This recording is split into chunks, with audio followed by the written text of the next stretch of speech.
আসসালামু আলাইকুম, this is Babu. Welcome to my channel.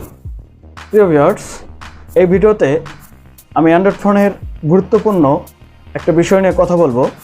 আমরা অনেক ক্ষেত্রেই অনেকেই নতুন অ্যান্ড্রয়েড ফোন কেনার পরে কিছুদিন পরে ব্যাটারির লাইফ টাইম কমে যায়, ব্যাটারির চার্জ কম থাকে। এটার কয়েকটি গুরুত্বপূর্ণ কারণ আছে। এটা সাধারণত আমাদের নিজেদেরই কারণে এরকমটা হয়ে থাকে। তো এই তিনটি কারণ অবশ্যই আমার পুরো ভিডিওটাতে থাকবে, আর পুরো ভিডিওটা আপনারা দেখবেন। শুরু করার পূর্বে একটা রিকোয়েস্ট, যদি আমার এই চ্যানেলটি সাবস্ক্রাইব করে না থাকেন অবশ্যই সাবস্ক্রাইব করে দেবেন এবং পাশে থাকা বেল আইকনটি বাজিয়ে দেবেন। আর অলরেডি যদি সাবস্ক্রাইব করে থাকেন, থ্যাংক ইউ সো মাচ। তো চলুন শুরু করা যাক। প্রথম যে কারণটি হচ্ছে সেটা হচ্ছে মোবাইল নেটওয়ার্ক। আপনি কি কখনো এটা জানেন যে আমরা যে সিম ইউজ করে থাকি সেই সিমের সাথে আমাদের ফোনের কানেক্টেড বা সেই সিমের কানেক্টেড যদি লুজ হয়ে থাকে তাহলে আমাদের ফোনের ব্যাটারি চার্জটা বেশি লাগে।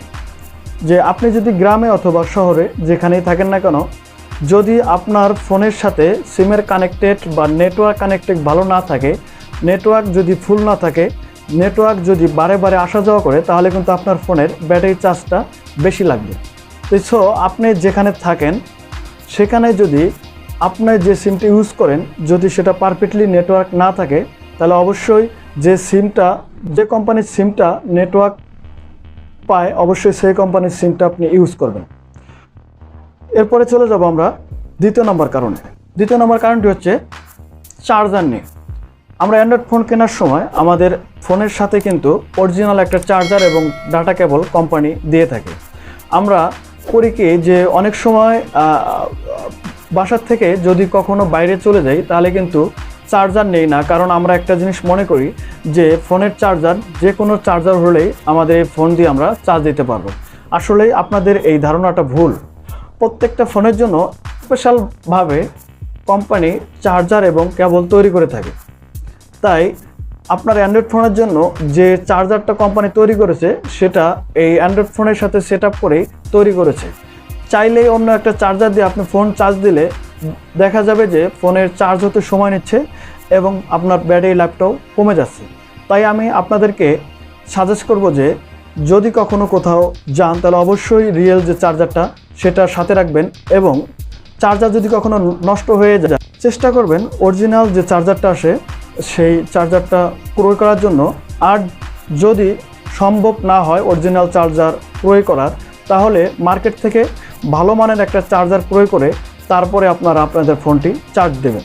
আর অনেক ক্ষেত্রেই আমাদের কেবলটা নষ্ট হয়ে গেলে দেখা যায় যে আমরা ফুটপাথ থেকে 10 টাকা বা 20 টাকার একটা কেবল নিয়ে সেটা দিয়ে চার্জ করে থাকি।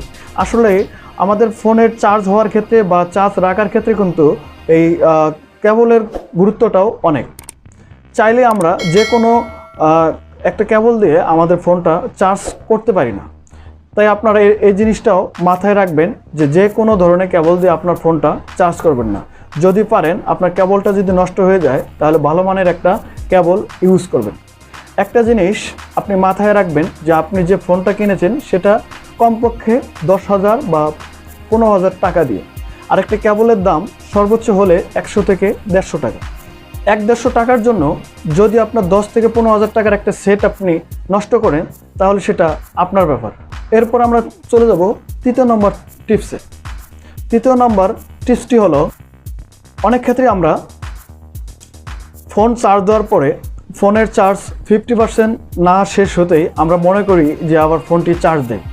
আসলে আমাদের ব্যাটারি লাইফ ভালো রাখার জন্য এবং ফোনটা সুরক্ষিত রাখার জন্য কমপক্ষে 20% বা 25% চার্জ কমে গেলে বা এর নিচে যদি আসে তাহলে আমাদের ফোনটা আমরা চার্জ করব।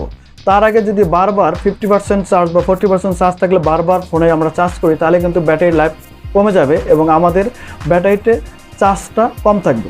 সো আমি আপনাদেরকে রিকোয়েস্ট করব যে আপনার ফোন থেকে যখন ফুল চার্জ হওয়ার পরে 20% বা 25% মতো চার্জ থাকবে, তারপরে আপনারা আবার ফুল চার্জ করে নেবেন। আরেকটি কথা বলে নেই, 15 দিন বা 1 মাস পরে পরে অবশ্যই আপনারা আপনাদের যে ফোনটি আছে সেটা ফুল যে চার্জটা থাকবে সম্পূর্ণটা শেষ করে একদম 0 থেকে চার্জ দেবেন। তাহলে হবে কি, আপনার ব্যাটারিটা অনেকটা সুরক্ষিত থাকবে এবং ব্যাটারি লাইফটা অনেকটা ভালো থাকবে। এরপরে আমি একটা ফ্রি টিপস আপনাদেরকে দিচ্ছি, সেটা হচ্ছে যে অবশ্যই আমাদের ফোনে সেটিংসে গিয়ে দেখতে পারবেন ব্যাটারি সার্ভার নামে একটা অপশন আছে, সেটা অন করে দিবেন। আর এই অপশনটা অন করার পর আপনি নিজেই দেখতে পারবেন যে এই অপশনটার কার্যকারিতা কী। প্রিয় ভিউয়ার্স, এই ছিল আমার গুরুত্বপূর্ণ 3টি টিপস। এই 3টি টিপস আপনারা অবশ্যই ব্যবহার করবেন এবং মেনে চলবেন। যদি উপকৃত হন তাহলে অবশ্যই আমাকে কমেন্টস করে জানাবেন। আর ভিডিওটা যদি ভালো লাগে অবশ্যই এই ভিডিওতে একটি লাইক করে দিবেন এবং কমেন্ট বক্সে অবশ্যই কমেন্ট করে যাবেন। তো আজ এই পর্যন্তই, দেখা হবে নতুন কোনো ভিডিও নিয়ে। ততক্ষণ ভালো থাকবেন, সুস্থ থাকবেন। খোদা হাফেজ।